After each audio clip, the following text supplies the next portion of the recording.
गोविंद चरणाम्बुजे मनः चित्तं पुनरहतुर्मनीषां मथुरां ययुः। सुदामा जी महाराज अपनी नगरी में सुशीला को जब पहचाना, कहा सुशीला तुम्हें इतना ऐश्वर्य कैसे हो गया? बोले देखो ये सब गोपाल की कृपा हो गई। मैं कहती थी तुम जाओ और आप मेरी सुनते नहीं, देखो आप गए और यहाँ हमारे यहाँ कृपा हो गई। अच्छा तुम्हें आराम मिल गया? सुशीला ने कहा हाँ महाराज, अब तो मेरा ठाट बाट हो गया हम लोगों का, खजाना भरा पड़ा है महाराज, हीरा मोती स्वर्ण चांदी सब।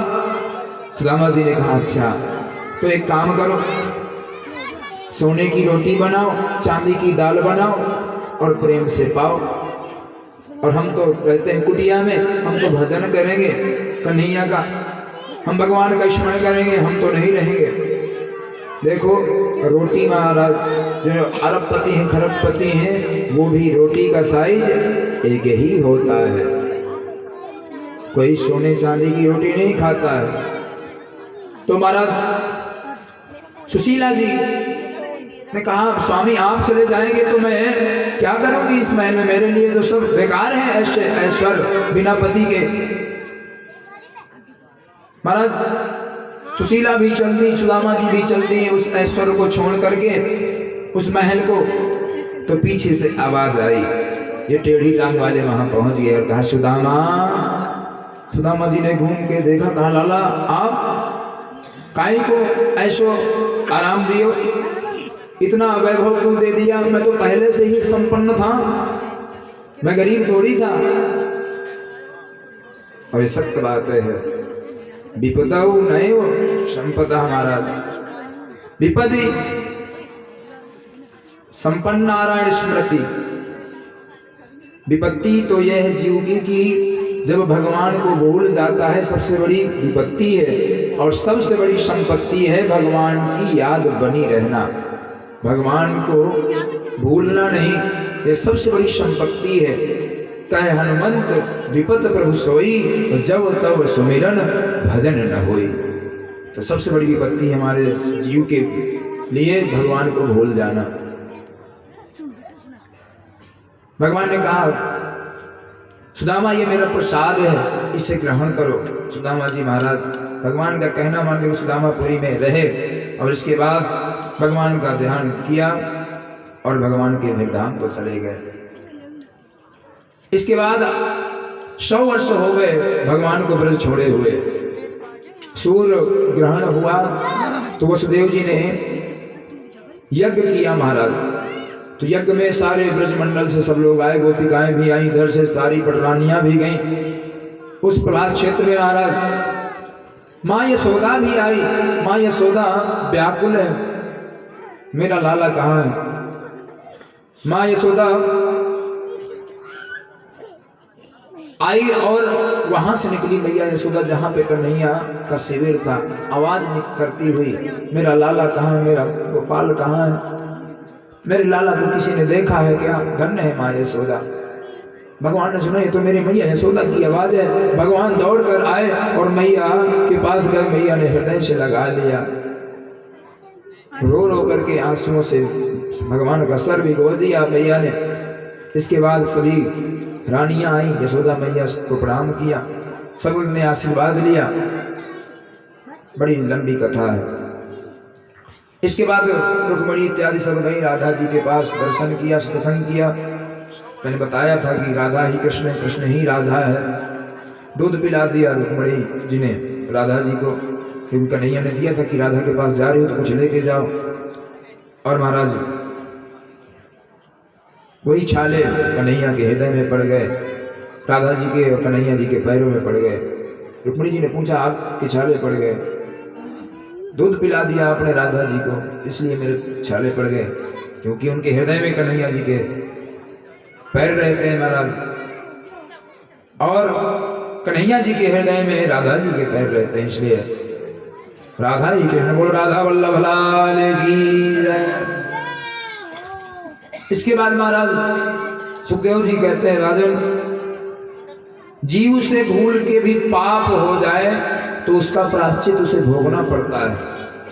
भूल से भी प्रारब्ध अनुसार ही हम इस संसार में आते हैं और दुख और सुख भोग करके जाते हैं। इसलिए निरंतर प्रयास करिए कि हम जो हो गया उसके विषय में विचार मत करिए। जो महाराज आगे क्या करना है उसके विषय में विचार मत करिए, सोचिए मत। हमारा वर्तमान अच्छा जाए, इसलिए महाराज हमें अच्छा कर्म करते रहना चाहिए सदैव निरंतर। तो प्रारब्ध के भी पाप से महाराज जीव को कष्ट मिलता है। परीक्षित जी ने कहा, महाराज कैसे मुझे बताएं। सुखदेव जी ने कहा, राजन, एक राजा नृग था। भैया हबी गा रही। राजा नृग कुएं में पड़ा था। एक दिन भगवान अपने बाल गोपालों को लिवाया और जंगल में गए तो देखा खेलते हुए ग्वाल बाल गए। कहा, महाराज पिताजी, इस कुएं में एक गिरगिट पड़ा हुआ है, बहुत बड़ा गिरगिट है। भगवान ने ग्वाल बालों की सहायता से महाराज उस गिरगिट को बाहर निकाला और भगवान ने जैसे स्पर्श किया तो उसमें से राजा नृग विराजमान हो गया। भगवान ने कहा, कौन है आप? राजा नृग ने कहा, मेरा नाम नृग है। तो तुम राजा योनि से गिरगिट योनि में कैसे चले गए? अरे भैया हविन कर रखा है, गए कहाँ गया साउंड वाला? भगवान ने कहा, कैसे गिरगिट बन गए, क्या किया? राजा नृग ने कहा, महाराज आप बरसात की बूंदें गिन सकते हो, धूल के कण गिन सकते हो, लेकिन मुझसे बड़ा कोई दान ही नहीं है। मैंने इतना दान दिया है, मैंने इतना दान दिया है गौओं का, और ऐसे नहीं स्वर्ण में मढ़ा करके महाराज दिया। भगवान ने कहा, धूल के कण और गौओं बरसात के बूंद गिनने के बाद भी नहीं गिन सकते, तो इतना बड़ा दान करते हुए भी ये बता तू गिरगिट कैसे बन गया? तो राजा नृग ने कहा, महाराज मुझसे एक पाप हो गया। भगवान ने कहा, तूने जो गाय दान किया है, बूढ़ी ब्याई गाय दान किया होगा? बोले नहीं महाराज, नीवते बिल्कुल नई गाय दान किया। भगवान ने कहा, तो फिर पक्का लात मारने वाली गाय दान दिया होगा ब्राह्मणों को, जो घर में दूध ना देती हो उसको ब्राह्मणों को दान दे दो। नहीं महाराज, बिल्कुल शुद्ध गाय मैंने दान दिया है। अच्छा, तो गिरगिट कैसे हो गया? तुमने ने कहा, महाराज मैं रोज दान देता था, तो मैंने किसी ब्राह्मण को गाय दान दिया और उस ब्राह्मण की गाय खो गई, तो मेरे गौशाला में आ गई और मैंने फिर से किसी ब्राह्मण को दान दे दिया उस गाय को। अब वह ब्राह्मण ढूंढते ढूंढते उस ब्राह्मण के पास पहुंच गया जिसको मैंने गाय दान में दे दिया था, और उस ब्राह्मण ने कहा, ये तो मेरी गाय है। उसने कहा, ये तो मुझे दान में मिली है, द्वारिकाधीश ने दान में दिया है। तुम्हारा दोनों ब्राह्मण और गाय को लेकर के द्वारिकाधीश के पास राजा नृग के पास आ गए। राजा नृग ने कहा, महाराज मेरे पास जब आए दोनों, तो वो कह रहा था, मैं आपने मुझे दान में दिया है। अब उसका परिणाम यह हुआ कि दोनों ब्राह्मणों को मैं संतुष्ट नहीं कर पाया और ब्राह्मण ने मुझे श्राप दे दिया कि दान में दी हुई चीज दान में देता है, जाओ गिरगिट हो जाओ। तो महाराज मैं गिरगिट योनि में चला आया। मुझे धर्मराज ने कहा, बताओ पहले कौन सी योनि में जाओगे, क्योंकि तुम्हारा पुण्य इतना है, पुण्य की वजह से तुम्हारे जीवन में आनंद तो बहुत है, सुख बहुत है, वैभव बहुत है, लेकिन पाप का भी प्रायश्चित करना पड़ेगा तुम्हें। तो मैंने कहा, महाराज मुझे पहले पाप का प्रायश्चित दे दीजिए, क्योंकि पाप थोड़ा सा है वो कट जाएगा। इसलिए हमारे जीवन में कभी दुख आवे तो घबराए नहीं, कभी कष्ट हो, कोई समस्या आए तो घबराना नहीं चाहिए। ये हमारे प्रारब्ध थे, कुछ आया और भगवान ने हम भजन करके महाराज इस प्रारब्ध को कम कर सकते हैं। राजन ने कहता है महाराज मैंने पाप कर्म मेरे पूर्ण हो गए और अब आपके दर्शन हो गए, मैं नृग फिर से हो गया। भगवान एक दिन अपने सभा में बैठे थे, भगवान के सभी पौत्र पुत्र बैठे थे। भगवान सबको लेकर के समझाते हैं कि बेटा तुम लोग रूप यौन संपन्ना, तुम्हारे ऊपर कृपा है लक्ष्मी की भी और रूप की भी, तुम युवक भी हो, धनाढ़ भी हो और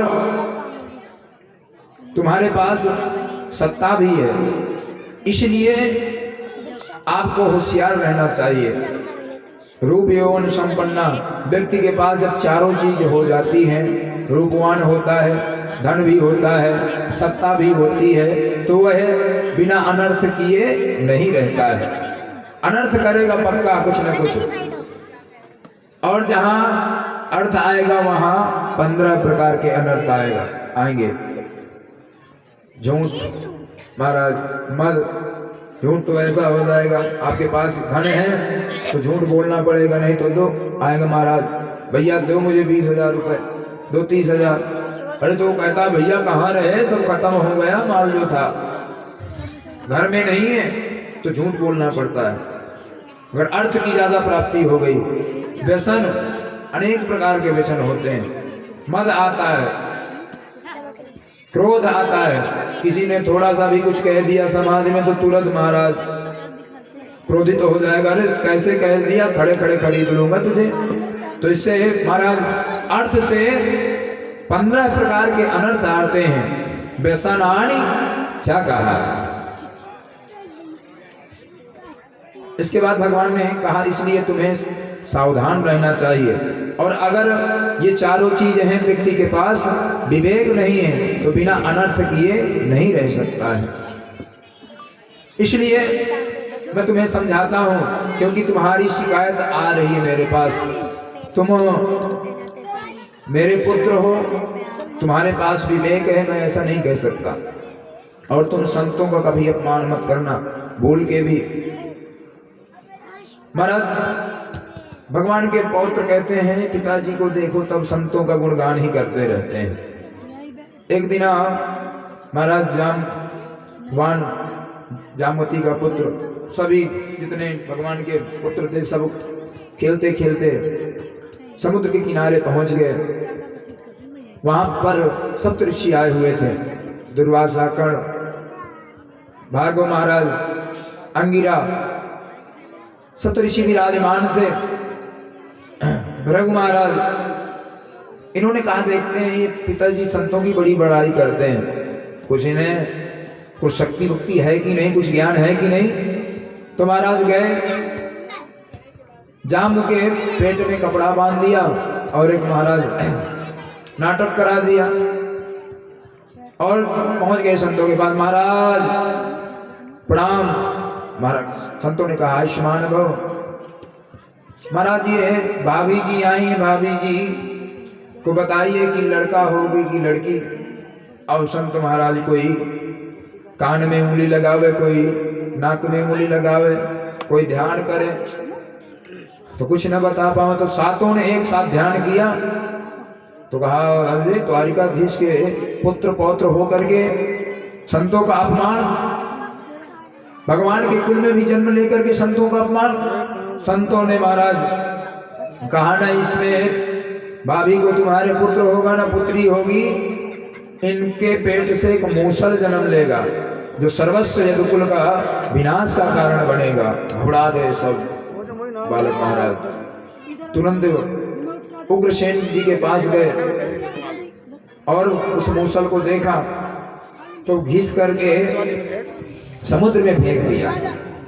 समुद्र में फेंका, अब महाराज उसमें से ऐल नाम की घास उत्पन्न हो गई, और जिस दिन से श्राप लगा उसी दिन से वसुदेव जी खिन्न भाव से संतुष्ट होकर के बैठे रहते। सुदामा नारद जी आए, नारद जी ने देखा, बहुत बड़ी सुंदर कथा सुनाई। वसुदेव जी ने कहा नारद जी मेरा मन संतुष्ट नहीं हो रहा है। नारद जी ने कहा तुम हो कन्हैया को पुत्र और भाव से देखते हो ना कि ये मेरा पुत्र है, भगवान स्वरूप मानिए और भगवान मानिए, उनका चिंतन करो तो कल्याण हो जाएगा। वसुदेव जी ने जब पुत्र भाव छोड़ करके भगवान भाव से ध्यान किया तो वसुदेव जी का कल्याण हो गया महाराज। इसके बाद अब यदुवंशियों को श्राप लग गया, तो पता न जाने कहां से पता चल गया उद्धव जी को कि अब भगवान अपने धराधाम को छोड़ के जाने वाले हैं। उद्धव जी आ गए, कहा महाराज आप इस धराधाम को छोड़ के जाना चाहते हैं, बताइए आपकी प्राप्ति कैसे होगी, कलिकाल के भक्तों का कल्याण कैसे होगा और कैसे आपकी भक्ति करेंगे। जब आप चले जाएंगे तो कलयुग तुरंत आ जाएगा और धर्म बढ़ जाएगा। भगवान ने कहा उद्धव मैं भक्तों को, अगर भक्त को मुझे प्राप्त करना है तो महाराज त्याग करना पड़ेगा और वैराग करना पड़ेगा, त्याग ही वैराग्य है। उद्धव ने कहा महाराज वैराग क्या है मुझे बताएं। तो वैराग के लक्षण बताए महाराज। वैराग का मतलब संन्यास धर्म के लक्षण बताए। सच्चा त्याग कबीर का। भगवान कह रहे हैं उद्धव वैराग 3 प्रकार के होते हैं। एक होता है मरकट वैराग, एक होता है शमशान वैराग और एक होता है सच्चा वैराग। और सच्चा वैराग लोग करते नहीं, मरकट वैराग जैसे एक डाल पर बंदर नहीं टिकता, इसी तरह है वैरागवासी भी नहीं महाराज। रात को वैराग होगा, सुबह टाइम सारा वैराग खत्म। अरे वो तो कंपनी गड़बड़ हो जाती, इसलिए मैं चला गया था हरिद्वार। और इसलिए आ गया कि कंपनी कहीं गड़बड़ होगी। तुम लोग झगड़ा करते हो, कभी समय से चाय नहीं देते हो, कभी भोजन नहीं देते हो, मेरा सम्मान नहीं करते हो, अपने वालों का ज़्यादा सम्मान करते हो। तो महाराज वैराग्य होगा तो चले जाएंगे सूटकेस लेकर के, और फिर प्रातःकालीन याद आएगी कंपनी में कहीं गड़बड़ हो जाए तो चले आएंगे। ये मरकट वैराग्य है, थोड़ी देर के लिए वैराग्य होगा फिर वैसे ही हो जाएंगे। मूढ़ मुड़ाए भय सन्यासी, मूढ़ घुटा लिया कुछ देर के लिए और वस्त्र पहन लिया गिरुआ, लेकिन जो मन से सोचते हैं वो वाणी से करते नहीं, जो वाणी से करते हैं वो मन से सोचते नहीं। तो ये मरकट वैराग। और इसके बाद शमशान वैराग होता है। शमशान वैराग में हम लोग देखते हैं कि रोज कोई ना कोई जाता है संसार को छोड़ करके, और जहाँ उसके महाराज पीछे गए तो दुनिया का वैराग चालू होगा। अरे भैया वो तो मिले थे और न जाने कब चले गए। तीसरा बोलेगा अरे भैया वो तो मुझसे 1 घंटे पहले बात कर रहे थे और पता नहीं कैसे मुझे पता चला कि वो चले गए। अरे भैया कुछ भी नहीं है, इस संसार में आया है सो जाएगा, राजा रंग फकीर। कुछ भी नहीं है अपना भैया, कल से अपन तो भजन करेंगे। और फिर महाराज जैसे चिता जली और घर आए तो सीताराम। तो ये शमशान वैराग्य है, शमशान में वैराग्य होता है। और तीसरा वैराग्य होता है सत्यता का। सत्य वैराग्य जिसको हो जाता है उसे परमात्मा अवश्य प्राप्त होते हैं। और वैराग्य आप ये भी एक दूसरा लक्षण है वैराग का। कर से कर्म करूं विधि नाना, मन राखूं जहां कृपा निधाना। इस शरीर के सारे संबंध हैं, शरीर से सारे नाते निभाइए और मन से परमात्मा का चिंतन उसी स्थान पर करते रहिए। भगवान ने कहा संन्यास धर्म के लक्षण है। संत को क्या करना चाहिए। एक बार यदु महाराज चले जा रहे थे जंगल में, तो दत्तात्रेय जी महाराज लेटे हुए थे। दत्तात्रेय जी महाराज 4-4 कोस तक दूर दूर तक कहीं गांव नहीं, फिर भी दत्तात्रेय महाराज जी वही दत्तात्रेय अत्रि जी के पुत्र, अत्रि महाराज अनसुईया जी के पुत्र दत्तात्रेय, ये वही दत्तात्रेय हैं। बार बार देख रहे हैं यदु महाराज कि 4-4 5-5 कोस तक कोई गांव नहीं है, कुछ खाने के लिए नहीं है, फिर भी देखो इस संत को महाराज मोटा तगड़ा बने हुए हैं, इन्हें क्या आराम है।